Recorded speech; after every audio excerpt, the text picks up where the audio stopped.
আসসালামু আলাইকুম। আজকে আমরা পরিসংখ্যানের একটি গুরুত্বপূর্ণ সংক্ষিপ্ত প্রশ্ন সমাধান করব। প্রশ্নে একটি গণসংখ্যা সারণী দেওয়া আছে। প্রশ্নে বলতেছে প্রদত্ত নিবেশন সারণী হতে প্রচুরক শ্রেণীর মধ্যবিন্দু নির্ণয় করো। তো প্রচুরক শ্রেণীর মধ্যবিন্দু নির্ণয়ের জন্য সর্বপ্রথম কাজ প্রচুরক শ্রেণীটা খুঁজে বের করা। তাহলে প্রচুরক শ্রেণী কোনটা? তুমি দেখবা গণসংখ্যা সর্বাধিকবার কোন শ্রেণীতে আছে। গণসংখ্যা সর্বাধিকবার 12, এটা আছে আমাদের 76 থেকে 80 শ্রেণীতে। তাহলে এটা আমাদের প্রচুরক শ্রেণী। ওকে, এখন এই শ্রেণীর আমরা মধ্যবিন্দু নির্ণয় করব। তাহলে কি করবা? প্রথমে লিখবা এখানে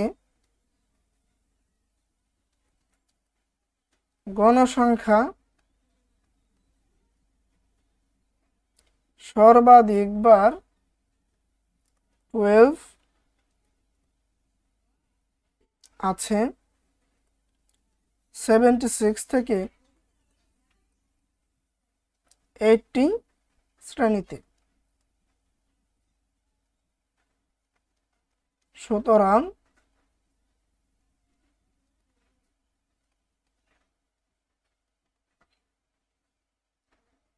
প্রচুরক শ্রেণী 76 থেকে 80। ওকে, এবার আমরা এই শ্রেণীটার মধ্যবিন্দু নির্ণয় করব।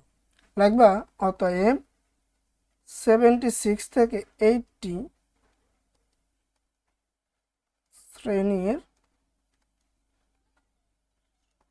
মধ্যবিন্দু। মধ্যবিন্দু আর মধ্যমান একই কথা। এটা বের করার উপায় হচ্ছে এই শ্রেণীর নিম্ন সীমা এবং ঊর্ধ্ব সীমা এই দুইটাকে তুমি কি করবা? যোগ করবা। যোগ করে 2 দ্বারা ভাগ করে দিলেই কাজ শেষ। তাহলে যোগ করলে কত আসে? 76 প্লাস 80 আসে হচ্ছে 156। তাকে ভাগ করবা 2 দ্বারা, ভাগ 2, তাহলে আসে আমাদের 78। এটা আমাদের অ্যান্সার। তাহলে লেখা দাও। সুতরাং প্রচুরক শ্রেণী 76 থেকে 80 এর মধ্যমান 78। ওকে, তাহলে কি করলাম? এখানে প্রথম কাজ প্রচুরক শ্রেণী খুঁজে বের করবা। যেখানে গণসংখ্যা সর্বাধিক আছে ওইটা আমাদের প্রচুরক শ্রেণী। তারপরে এটা মধ্যবিন্দু বের করবা। কি করতে হবে? এর নিম্ন সীমা এবং ঊর্ধ্ব সীমা দুইটাকে যোগ করে 2 দ্বারা ভাগ করে দিলেই কাজ শেষ।